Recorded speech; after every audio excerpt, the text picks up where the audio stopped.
Hey y'all, welcome back to the crazy. It's Leslie with Phat Flossing, and I'm here today to talk to you a little bit about some cute little things that I've recently made, and some folks had asked me about tutorials, so what you see is going to be what you get. I made, this is from some of the chenille I bought at a flea market, antique mall, whatever you want to call it. See where I forgot to trim my threads there. Several weeks ago, and I am going to be selling some fat quarter-ish sized pieces of this. I'll do that on Instagram probably later this week. But I think it made a really cute little Easter bunny. And this is the pattern called Fabric Rabbits from debsdays.com on Etsy. And the carrots, this is a white chenille that I found at another antique mall. And I dyed, and it came out kind of this pale faded orange color. And then this is one just made from a quilting cotton that I had in my stash. And this pattern is called Fabric Carrots. It's also from debsdays.com. And I messaged this lady, and she was very nice, and she has, hopefully that is in the frame, she has offered to do a discount coupon for 15% off with the code Easter15, good until Easter Day, which is 4/17/22. And so today's the 6th. So you've got, what, 18 days left to use? No, that's not right. 11 days left. I can't do math today. 11 days left to use this coupon if you would like to get this or any of the other Easter patterns in her Etsy store. And I will also put this in the drop down. Okay, we're going to talk about both of these fairly briefly. So we'll start with the Fabric Rabbits. This was the first rabbit I made, and like I said, it's made from some of the chenille, the vintage chenille. This was a queen size bedspread that I got and cut up, and it was already this pink color. I did not dye this one. This one is started out life as a white chenille bedspread, and this one I dyed to this lavender color. This is the size of the pattern that comes with the PDF download. All I did was put it on my printer and increase the size because I wanted a few bigger rabbits. So this was made from the bigger one. Here's one of the smaller ones. We're going to stuff him in a minute, and then I'm going to cut this one out shortly. So you simply cut out your pattern, pin it to whatever you're going to use, whether it's a cotton or chenille or whatever. And then I used pinking shears, which is what these are. And they have this sawtooth pattern to the blade. And it decreases fraying somewhat if you cut with those. Now you can cut with regular scissors. Just know that you're going to get a little bit more fraying around the edges. And if you want that, then use regular scissors. But anyway, I just cut this out with the pinking shears and got basically this. Oh, I did use interfacing. You would not necessarily have to use interfacing on the cotton. I strongly recommend that you use a lightweight fusible interfacing on the chenille, because the chenille, and I'm sorry y'all, the dogs are snoring up a storm. The chenille is very loosely woven. It's very porous, especially this one. Like you can see here how loose the weave is in between there. So I would really recommend, if you're using the chenille, to go ahead and use an interfacing. The cotton you can or you cannot, whichever one you prefer. So you cut them out. And then, unlike a lot of times, or most sewing that you do, you're going to put where you put the pretty sides of the fabric together. On this, the seam is on the outside, and so you put the pretty sides away from each other. So you have the raw unprinted side together. Sorry about the dogs. And then all you do is pin it together, and then you sew, and you can see I have not done a good job there. You just sew around the edge. And this bunny's got a pink seam because I wanted it to be where you could see him. Once you've done that, you open him up and get your whatever you're going to use to stuff. And again, I am just using batting, polyester batting. think this is the Mountain Mist brand, maybe. Whatever it is, whatever variety of stuffing that Walmart carries. I recommend that you start with pretty small pieces because it's difficult to get them down into the smaller parts. You know, that's not a very big area to be stuffing. So it takes a little doing to get the stuff down in there. But you just stick stuff in there.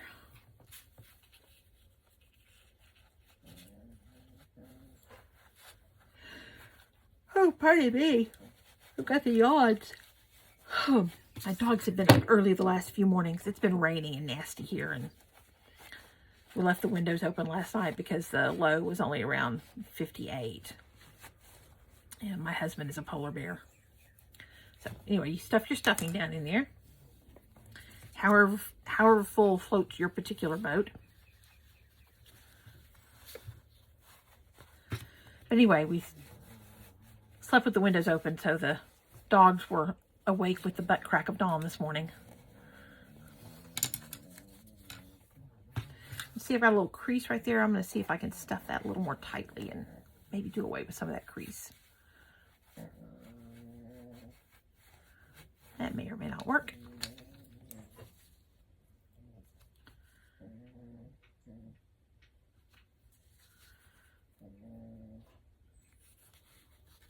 This guy apparently does not want to be stuffed. Anyway, you just keep stuffing your batting in. See, I've got chenille stuck to every last thing. I got up here from here yesterday and my t-shirt was just covered in it. But you just keep stuffing till you get to whatever degree of stuffing fullness that you want. And I think that's pretty good for this little guy because he's going to be a stand-up. Or not really a stand-up, but you know what I mean. Once you've got it where you want it, you line up your edges. Stick a couple pins in.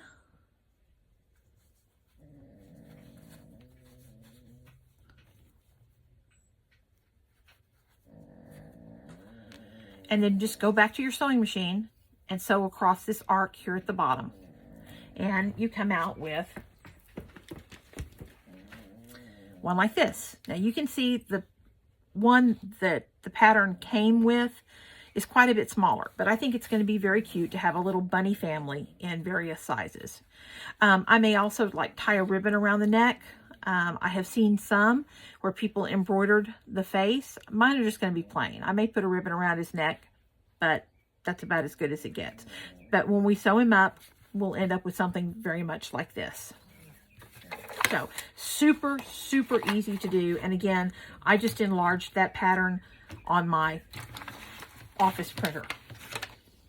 Okay, the other pattern that I got from her was for these carrots. Let me clear a spot here because I've got so much junk on my desk. All right, fabric carrots. And the first one I made with the, this is the template that comes with the pattern, and it resulted in a carrot this size. I wanted some bigger carrots also, so again, I just went to my printer and enlarged it and made a larger pattern for myself. There is also a pattern piece in here. I don't want to give the whole thing away because, you know, it's her pattern, not mine. But there, and I don't, it's a little square or rectangle for the carrot top. On it, the pattern calls for it to be about this high. I made mine taller than that because I want the fronds on the top of my carrot to be a little bit taller. So you cut that out, put it on here, and this time you're putting the right sides of the fabric together, the pretty sides together. And you pin that in place.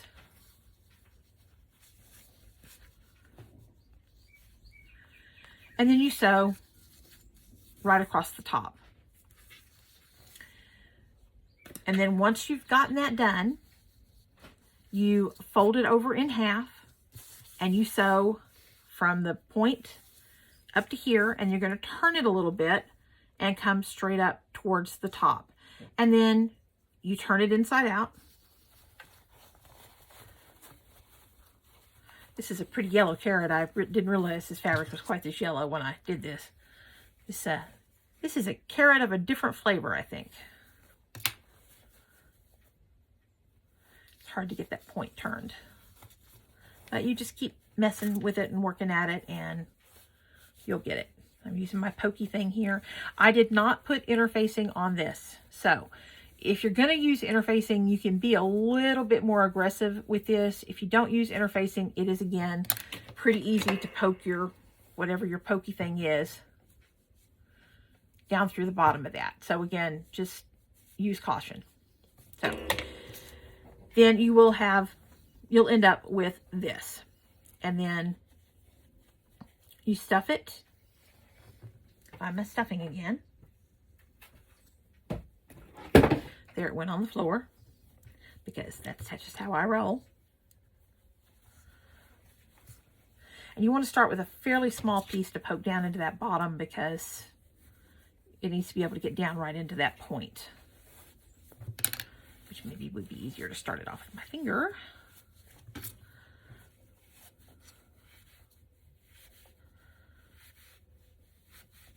Anyway, you just keep poking till you've got it down in the point, so your carrot doesn't have a floppy point. Here we go. Y'all excuse me while I get a drink real quick.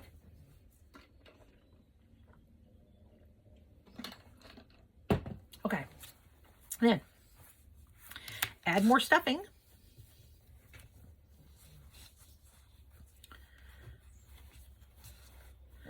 And just keep poking it in.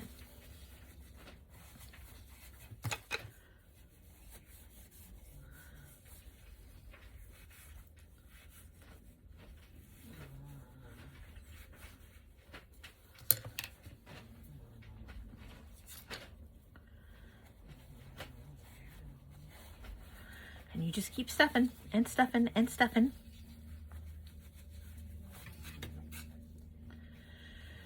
You could use basically any fabric for these. Again, these ones are just the quilting cottons of whatever variety, or just cotton fabric I picked up at Walmart, whatever it happens to be, and whatever pattern you want. And the green was just another quilting cotton. So it doesn't have to be anything in particular. And I'm also going to show you some other options for carrot tops besides the green fabric here in just a minute. So what you want to do is get your carrot stuffed up to about the top of the colored part of the carrot.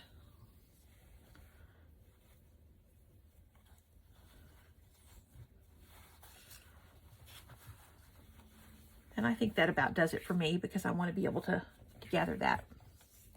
Now, oh shoot, I didn't want to use that. I want to use a different needle. Hold on.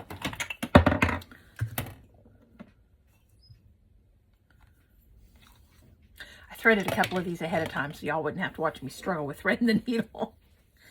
At that point, what you're going to do, and I started this from the inside just so my knot, actually I started this on the outside. Oh, one other thing, when you sew this and turn it, put your seam allowance down towards the carrot part of it.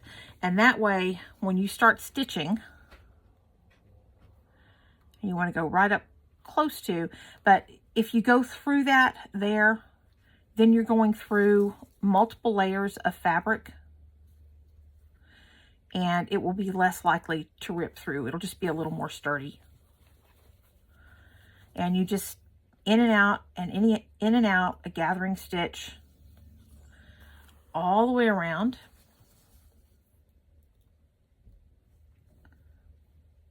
And you can take fairly decent sized bites. Try not to catch your batting in there, but you can do like a 1/4 inch size stitch on this. They don't have to be little tiny stitches.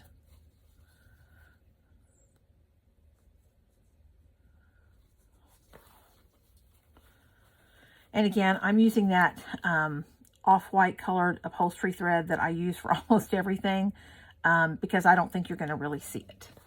I'm not worried about it being seen. You could certainly use a matching thread if you wanted to. These are pretty rustic anyway, so I don't think it's a big deal to use the not matching thread, but you certainly could.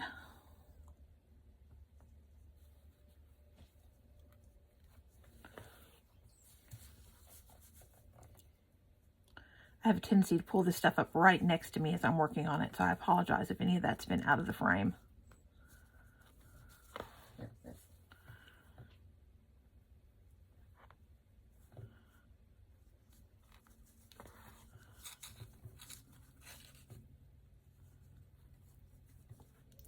And I'm just going in and out and in and out, again in about 1/4 inch size stitches.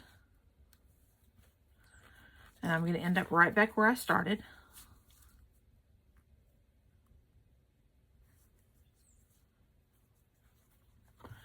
And then I'm going to cut my needle off.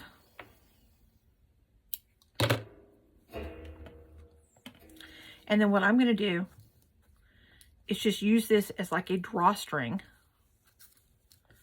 to gather up the top of this carrot. Now, all of these instructions are included in with the pattern from Deb's Days.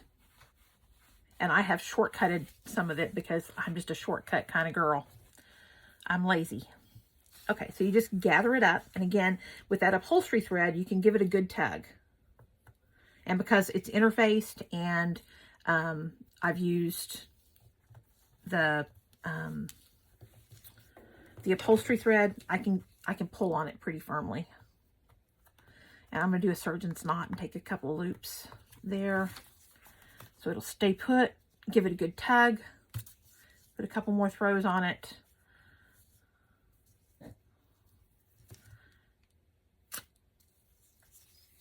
And then I'm going to just cut it right down here to the base. Put that in my little trash basket. And voila, you have a carrot. Now you could leave the top of the carrot like this, or you can choose to cut it. You can see this is the first one I made, and it was pretty short. So when I made this one, I made it longer. I think I am, you can see I used orange thread. So you just go and cut, and just cut it into fronds. One thing I also learned is be careful as you're cutting down here. If you cut too far, you're likely to cut off one of your fronds. But you just make a fringe out of it, basically. And then you have a carrot. Okay, this is the first carrot I made out of the chenille. With the chenille, definitely use the interfacing. I did something different with the top of this one. Instead of using the contrasting fabric. This is the fringe off of that bedspread that I cut up and dyed. And I was going to just throw it away. And then I looked at it and I thought, well, you know what? That could be a carrot top because they have those frilly, frondy tops. So what I did, instead of gathering around like this, let me find the one that's half done. I took, here's my carrot, my chenille carrot. Notice it's interfaced.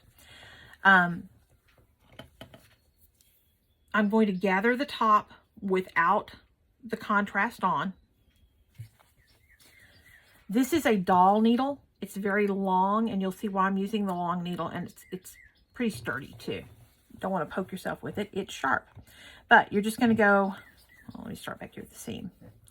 You're just going to do the same thing. You're going to go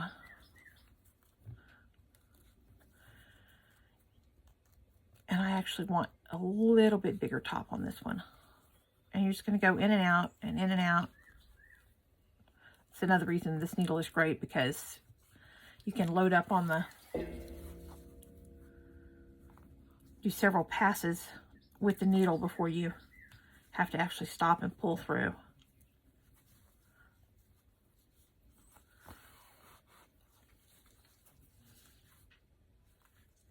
But you do the same thing. You just do a gathering stitch, in and out, in and out, in and out. And pretty soon you're back around to where you started.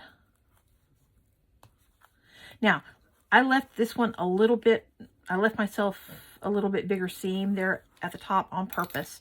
So I'm going to do the same thing. I'm going to gather this up. This time I'm not cutting my needle off, but I'm going to gather it up.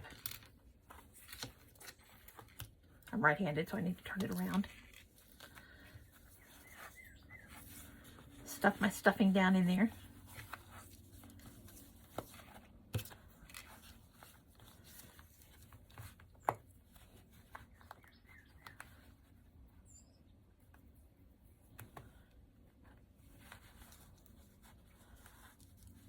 I'm trying not to let it come ungathered while I struggle with the knot here.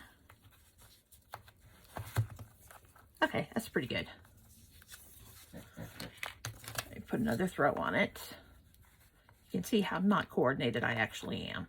And it doesn't have to be perfect because of what you're going to do next. So now I am going to put again a couple of rolls on there so I don't want it coming off, and then I'm going to cut off this end.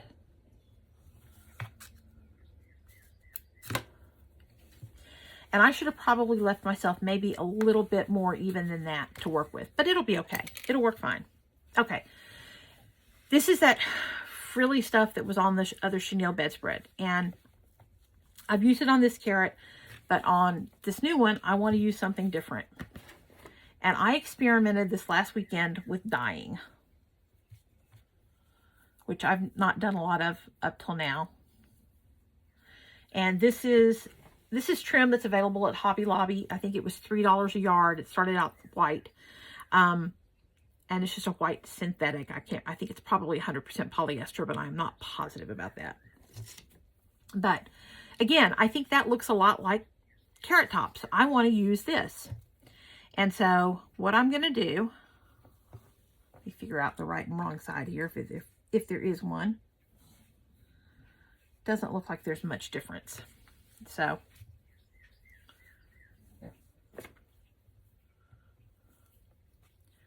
what I'm going to do is I'm going to take my needle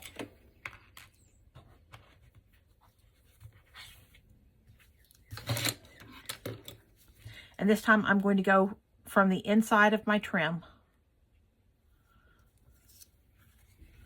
and I'm going to pull my trim down to the carrot, and then I'm going to just go in and out, back and forth.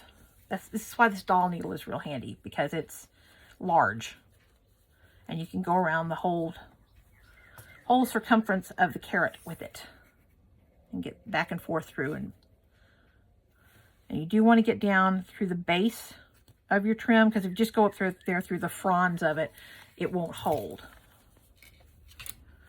But I'm just going to wind this around here. And this does not have to be perfect, y'all. These are definitely, I mean, they're primitive, right? So it doesn't have to be perfect. But I'm just going back and forth. And again, I'm using that off-white thread, which disappears pretty well on most paler colors. I mean, if you put it on black, it's going to show up. But it, you know, it's pretty forgiving color-wise. And I'm going back through the top of my carrot again.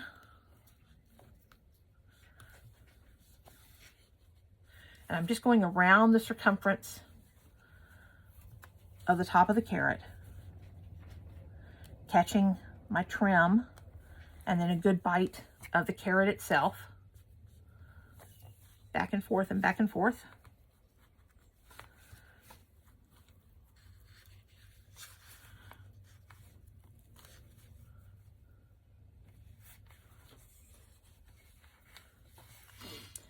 Notice I said that this was a synthetic. It really did not, and I used the RIT synthetic that's for the dye that is for synthetics, but it still did not take the color very well. So just FYI, if you're going to use that, just don't expect that you're going to get really great color saturation, because you probably won't. Okay, that's starting to look like the top of a carrot to me. If I could find a little bit longer trim, even like maybe a 3-inch trim, I think that would be even better. But hey, you know, beggars, choosers, all that kind of stuff. So all I'm doing is going back and forth, catching my trim each time, and just going across the top of that stump where I gathered everything up. So I'm going to end this here, so I'm going to cut it off. I'm going to take another couple of passes. That's what the doll needle is great for, because you would have a hard time, you know, if you were using a regular 2-inch needle, it would be very hard to get the needle back and forth through here, just because it's wider. And trying not to jam the doll needle into my thumb, because I've done that before and it's no fun at all. Okay, that's where I'm going to tie it off, and then I'm going to do just like you would tie off anything else. I'm going to take a little bite, maybe.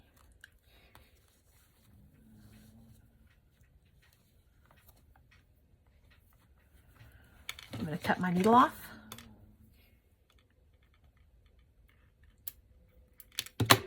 And then I'm going to tie this up. Now, you could do it the same way you would do any other knot, where you go through and then catch the thread and knot the thread like that. I just find for this, it's easy to do it this way. I say that as I can't get a hold of it to tie it. But, you know, you do you. This works for me. If my thread had been a little bit longer, I might have done it the other way, but it was going to be a struggle to loop that great big long needle back through. I want to try to pull my carrot fronds up so they're not caught in my knot. Pull my knot tight.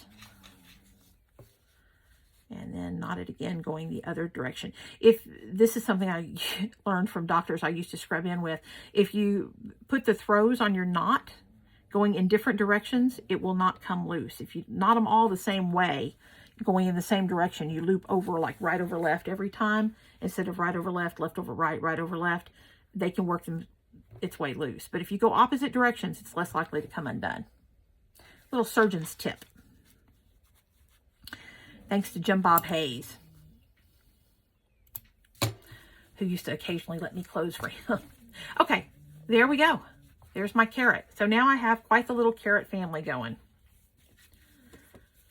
And I hope y'all enjoyed. Again, I will put the link to the Etsy shop, and I will put the discount code in there. And I hope y'all enjoy making some bunnies and some carrots. And I've got a pattern for Easter eggs downloaded. I'll be trying that next. So y'all have a great day. I hope to be back with a regular FlossTube, maybe tomorrow or Friday. Just depends on what I get done and what I have time for. But anyway, I will see you soon. Happy spring, happy Easter. God bless y'all. Bye-bye.